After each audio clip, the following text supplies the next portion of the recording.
এক নম্বর দায়িত্ব কোরআনের সহিহ তিলাওয়াত শুনাইবেন। 2 নম্বর দায়িত্ব কোরআন শিখাইবেন। 3 নম্বর দায়িত্ব হাদিস শিখাইবেন। 4 নম্বর দায়িত্ব উম্মতের আত্মাকে পবিত্র করে দিবেন। কথা হইল? বুঝে থাকলে একটু দয়া করে বলেন তো, প্রথম দায়িত্বটা কি? সহিহ তিলাওয়াত শুনাইবেন। দ্বিতীয় দায়িত্বটা কোরআন শিখাইবেন। তৃতীয় দায়িত্বটা হাদিস শিখাইবেন। চতুর্থ দায়িত্বটা আত্মা পবিত্র করে দিবেন।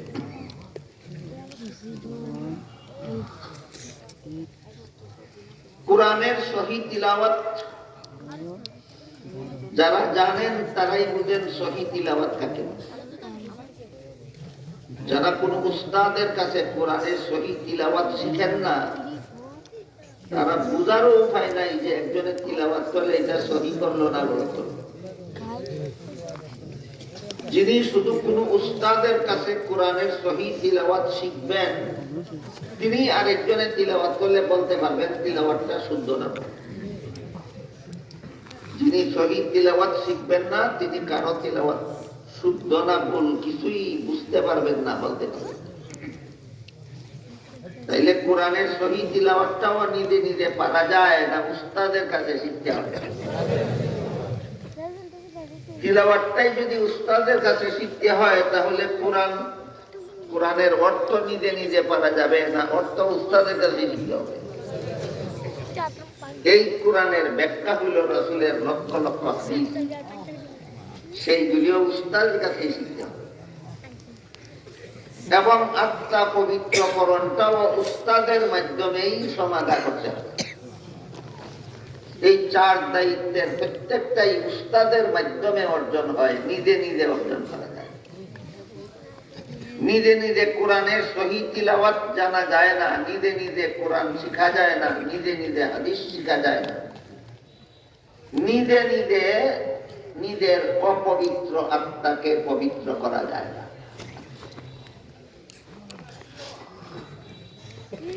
আল্লাহ পাক রব্বুল আলামিন পবিত্র কোরআনে এক আয়াতে বলেন, লা তুহাররিক বিহি লিসানাকা লিতাজালা বিহি ইন্না আলাইনা জামআহু ওয়া কুরআনা ফাইযা কারা'নাহু ফাত্তাবি কুরআনা সুম্মা ইন্না আলাইনা বায়ানা। এর অর্থ হলো, হে রাসূল করিম সাল্লাল্লাহু আলাইহি ওয়াসাল্লাম, আমি যখন আপনার কাছে কোরআন নাযিল করতে থাকি, তখন আপনি তাড়াহুড়া করে তা জপতে থাকবেন। প্রথম রাসূল এটা করতেন। একদিকে আল্লাহ কোরআন নাযিল করতে থাকতেন, অপরদিকে রাসূল তাড়াহুড়া করে জপতে থাকতেন। কেন? রাসূলের আশঙ্কা ছিল যে নাযিল করতে করতে যদি আমি সবটুকু মুখস্থ করে রাখতে না পারি, তাহলে যেই শব্দটা আমার স্মরণ থাকবে না, সেই শব্দটা তো আমার উম্মতে পাবে না। আর এই উম্মত যেন কোরআনের কোন শব্দ পাওয়ার থেকে বঞ্চিত না থাকে, এই জন্য রাসূল বড় কষ্ট করিয়া তাড়াহুড়া করিয়া কোরআন জপতে থাকতেন। এই অবস্থায় বাধা দিয়ে আল্লাহ বলেন, এমনটা আপনি করবেন না।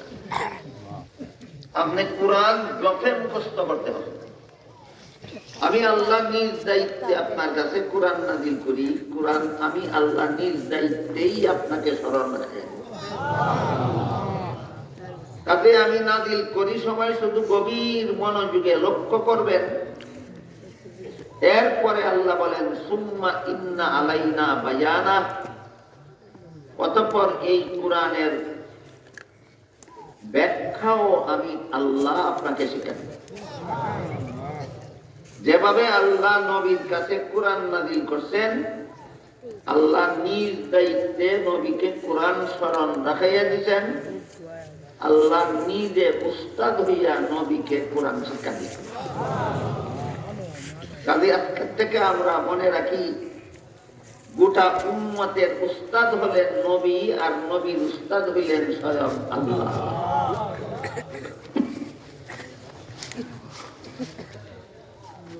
উম্মতের উস্তাদ নবী। এমন হাদিস শরীফে রাসূল বলেন, ইন্নামা আনা